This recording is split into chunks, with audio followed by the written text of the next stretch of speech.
का जो संकट है जिस तरीके से मंडरा रहा है, अब बात यह है कि संकट बढ़ रहे हैं और बढ़ेंगे, क्योंकि जिस तरह से हमारी सरकार ने ये जो ट्रेड डील है इनकी, इसमें जिस तरह से झुके हैं अमेरिका के सामने, उससे हमारे संकट बढ़ेंगे। और उसके ऊपर से जंग भी है, तो ये तो बढ़ेगा। जिस जी, क्योंकि रिजिजू जी ने कहा कि मैं हंस रही थी उनकी बातों पे, तो मैंने स्पष्ट किया कि मैं क्यों हंस रही थी। प्रियंका जी, गिरिराज सिंह कह रहे हैं कि राहुल गांधी छोटा पैजामा क्यों पहनते हैं? अब कैसा सवाल है, आप मेरे से क्या पूछे? उन्होंने ट्वीट करके क्या? वो कह रहे हैं वक्त मंत्री है ना, मतलब ऐसी बातें होनी चाहिए कि जो आज देश में संकट है, जो लोग भुगत रहे हैं इनकी पॉलिसीज की वजह से, उनकी बातें होनी चाहिए। क्यों नहीं मांगेंगे, क्यों नहीं मांगेंगे? रिजू जी तो चाह रहे हैं कि आप एलओपी बन जाए, वो कह रहे हैं कि आप में भी कैपेबिलिटी। ये सब बातें इसलिए कही जाती हैं क्योंकि जो मेरे भाई करते हैं वो सच बोलते हैं। इनके सामने आज तक एक ही व्यक्ति है जो इस पूरे देश में जो झुका नहीं है। इन्होंने सब कोशिशें की, पैसे खर्चे, तमाम सोशल मीडिया की कैंपेन की, मीडिया पे कैंपेन की, तरह तरह की चीजें बोली, उनके बारे में कुछ नहीं चला है। सच्चाई उनके सामने है, लोग देख रहे हैं कि ये एक ही व्यक्ति है जो सच बोलता है और झिझकता नहीं और पीछे नहीं हटता।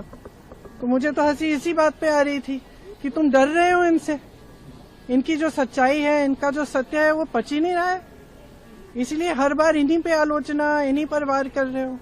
कभी कहते हो कि पैंट छोटी पहने, अरे वाह, जो कह रहे हैं उसका जवाब दो ना, जो सवाल उठा रहे हैं उसका जवाब दो। उसका तो जवाब है ही नहीं। आप क्यों बिक गए? आपने देश को की सारी संपत्ति अडानी जी और अंबानी जी को क्यों दे दी? जो आज देश का किसान जिस तरह से संघर्ष कर रहा है, उसके बारे में आप कोई सवाल पूछे, आप जवाब नहीं दे सकते।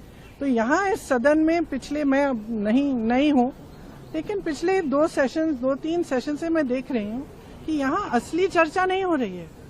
जो एक्चुअल मुद्दे, वंदे मातरम पे हमने चर्चा कर ली भर के, और नेहरू जी पर, इंदिरा जी पर सारी आलोचनाएं करते रहे हैं, लेकिन हमने एक असली चर्चा नहीं की कि महंगाई क्यों बढ़ रही है, बेरोजगारी क्यों है, आज देश की स्थिति क्या है, आप अमेरिका को सब कुछ ऐसे थाली पे परोस कर दे क्यों रहे हैं, आप अडानी अंबानी जी को सारा देश बेच क्यों रहे हैं, ये चर्चा नहीं हुई है।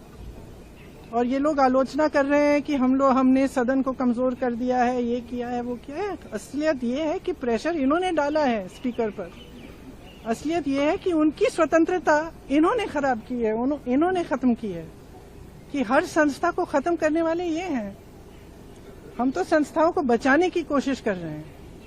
हम जहां भी, जो भी हम आंदोलन कर रहे हैं, जो भी हम कह रहे हैं, हम ये संस्थाओं को बचाने के लिए कह रहे हैं, क्योंकि वो संस्थाएं निष्पक्ष रही नहीं जिन पर आधारित हमारा लोकतंत्र है, इसलिए हम लड़ रहे हैं।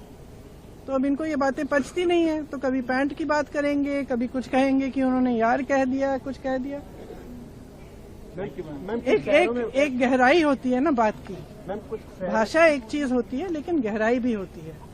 और जो इंसान बार बार सच कह रहा है, वो सच किसी न किसी तरह से बाहर आ जाता है। और इस देश की जनता की खासियत ये है कि चाहे समय लगे, लेकिन सच्चाई वो समझ जाते हैं।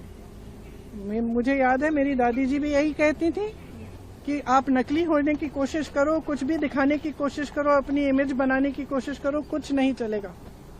इस देश की जनता सच्चाई देख लेगी, देख रही है। समय लगा है, लेकिन देख रही है।